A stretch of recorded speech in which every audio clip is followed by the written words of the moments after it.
میں ہوں H M ذکریہ اور آپ دیکھ رہے ہیں اپنا یوٹیوب چینل انفارمیشن پوائنٹ۔ اس چینل پر آپ ٹیلنٹ ڈسکوری، کیریئر کونسلنگ اور پرسنالٹی ڈیولپمنٹ کی ویڈیوز دیکھتے رہتے ہیں۔ بہت سے نوجوان ہماری ویڈیوز سے مستفید ہو رہے ہیں، اور آپ بھی اگر ان میں شامل ہونا چاہتے ہیں تو اس چینل کو سبسکرائب کر دیجئے اور مہربانی فرما کر گھنٹی کے اس نشان کو بھی ہلکا سا چھو دیجئے۔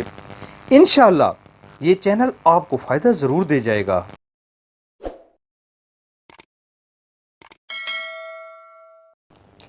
یقیناً آپ بھی دنیا کے خوش ترین انسان کے بارے میں جاننا چاہتے ہوں گے، اور اس کے بارے میں ہم آپ کو بتائے چلتے ہیں کہ یہ کون ہے اور کہاں کے رہنے والا ہے۔ دنیا کے خوش ترین انسان کا نام میتھیو ریکیٹ ہے۔ یہ فرانس کا رہنے والا تھا۔ یہ آج کل نیپال میں رہ رہا ہے۔ اس کی کہانی دوسری جنگ عظیم کے خاتمے سے شروع ہوتی ہے۔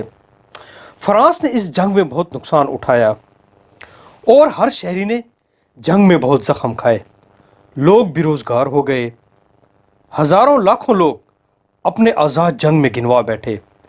میتھیو ریکیٹ نے اس فضا میں آنکھ کھولی۔ یہ 15 فروری 1945 میں فرانس کے ایک چھوٹے سے قصبے میں پیدا ہوا۔ والد فلاسفر تھا اور ایک حساس طبیعت کا مالک تھا۔ اس کے دماغ پر جنگ کے گہرے اثرات ہوئے۔ وہ ہر وقت اداس رہتا تھا۔ فرانس میں اس وقت شاید ہی کوئی ایسا شخص ہو جو خوش ہو۔ لوگ اداسی کی چادر کے نیچے زندگی گزار رہے تھے۔ میتھیو ریکیٹ کا پورا بچپن بھی اسی اداسی میں گزرا۔ یہ جب بھی سکول جاتا تھا یا مارکیٹ جاتا تھا، وہاں اداسی ہی اداسی ہوتی تھی۔ جہاں کہیں بھی جاتا تھا تو اسے کسی جگہ بھی خوشی دکھائی نہیں دیتی تھی۔ لوگ اس وقت ایسے چلتے تھے جیسے دھند میں ٹمک ٹوئیاں مار رہے ہوں۔ میتھیو نے اس ماحول میں آنکھ کھولی اور پروان چڑھتا رہا، یہاں تک کہ 1975 میں اس نے مالیکولر جینیٹک میں پی ایچ ڈی کی ڈگری حاصل کر لی۔ یہ عملی زندگی میں آیا۔ یہ فوٹوگرافی کی جنون میں مبتلا ہو گیا۔ یہ غم زدہ اور اداس ماحول کو کیمرے کی آنکھ میں محفوظ کرنے لگا۔ اس کے پاس اب سب کچھ تھا، گھر، گاڑی، دوست، پیسہ اور کام، سب کچھ تھا، لیکن اس کے باوجود بھی اس کے پاس کسی چیز کی کمی تھی۔ یہ اپنی ذات میں خلا محسوس کرتا تھا۔ یہ خوش نہیں تھا۔ یہ محسوس کرتا تھا کہ یہ کسی قیمتی چیز سے محروم ہے۔ کوئی چیز ایسی ہے جو اس کی ذات میں نہیں ہے۔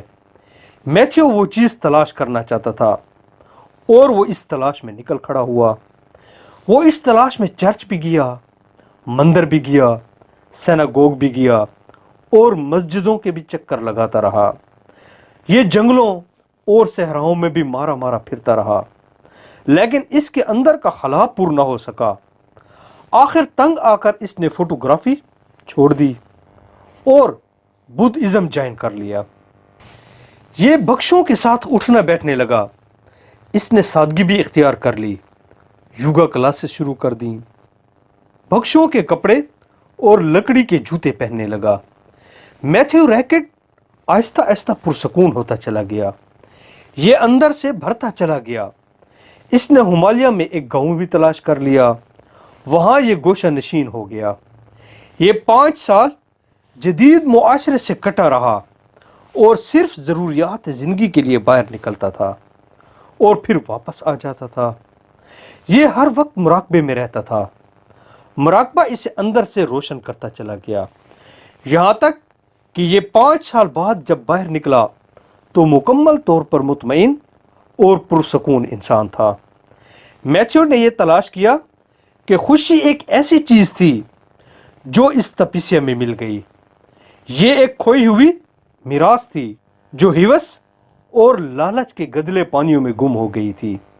یہ جب جسم کی دنیا سے نکل کر من کی دنیا میں اتر گیا تو اسے وہ میراث بھی مل گئی، اسے خوشی بھی مل گئی، یہ نروان پا گیا۔ میتھیو ریکیٹ نے اس کے بعد کتابیں لکھنا شروع کر دیں۔ یہ اس وقت 9 کتابوں کا مصنف ہے، اور یہ کتابیں یورپ میں بیسٹ سیلر رہی ہیں۔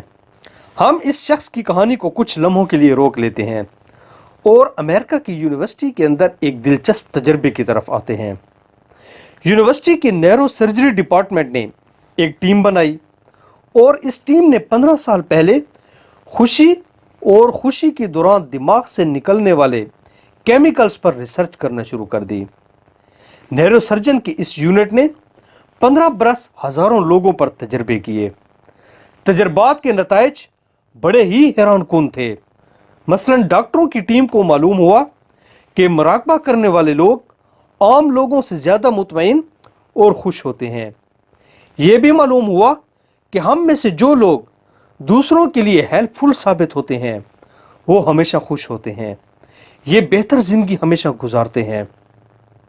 یونیورسٹی کے اس ڈپارٹمنٹ نے میتھیو ریکٹ پر بھی تجربہ شروع کر دیا۔ میتھیو ریکٹ 12 سال ان نیورو سرجن کے تجربات کا حصہ رہا۔ ڈاکٹروں نے ہزاروں بار اس کے خون کے نمونے لیے، اس کے دماغ کے ہزاروں ٹیسٹ کیے، اس کے دماغ کی ہزاروں فلمیں بھی بنائیں اور جسمانی ٹیسٹ بھی لیے۔ یہ ان تمام تجربات کے دوران خوش، مطمئن اور مسرور پایا گیا۔ ڈاکٹروں کو 12 سال کے دوران میتھیو ریکٹ کے دماغ سے دکھ، پریشانی، اداسی، رنج اور غم کا کوئی کیمیکل نہیں ملا۔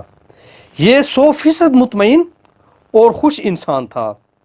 ڈاکٹروں کی ٹیم نے میتھیو ریکٹ کو دنیا کا خوش ترین انسان ڈکلیئر کر دیا۔ یہ خوشی کا ٹائٹل حاصل کرنے والا پہلا انسان ہے۔ دنیا بھر کے لوگ جب بھی میتھیو ریکٹ سے خوشی کا راز پوچھتے ہیں تو یہ مسکرا کر جواب دیتا ہے کہ خوشی کا فارمولہ 5 عادتوں پر مشتمل ہے۔ آپ بھی یہ 5 عادتیں اپنا لیں، آپ بھی ہمیشہ خوش رہیں گے۔ پہلی عادت سیلف لیس ہونا ہے۔ آپ خوش رہنا چاہتے ہیں تو آپ اپنے بجائے دوسروں کو نفع پہنچانے کے بارے میں سوچنا شروع کر دیں۔ دوسری عادت، آپ اپنے اندر دوسروں کے لیے ہمدردی اور خیرخواہی کے جذبات پیدا کرنا شروع کر دیں، آپ خوش رہیں گے۔ تیسری عادت مراقبہ ہے۔ آپ مراقبے میں رب کے سامنے اپنے گناہوں پر شرمندہ اور رب کی نعمتوں پر شکر ادا کرنا شروع کر دیں، آپ خوش ہونا شروع ہو جائیں گے۔ چوتھی عادت، آپ غم سے بچنے کی ٹریننگ لیں، آپ اپنے آپ کو غم سے بچا کر رکھیں۔ میتھیو ریکٹ کا کہنا ہے کہ غم اور خوشی کبھی ایک جگہ اکٹھے نہیں رہ سکتے۔ غم ہوگا تو خوشی نہیں ہوگی، خوشی ہوگی تو اس جگہ غم نہیں ہوگا۔ اور پانچویں عادت، آپ ہر وقت دوسروں کی خدمت کے لیے تیار رہیں، آپ لوگوں کے کام آئیں۔ یہ عادت بھی آپ کو خوشی سے نہال کر دے گی۔ یہ دنیا کے خوش ترین انسان کی 5 عادتیں ہیں۔ یہ آپ بھی اپنا کر اس دکھی دنیا میں خوش رہ سکتے ہیں۔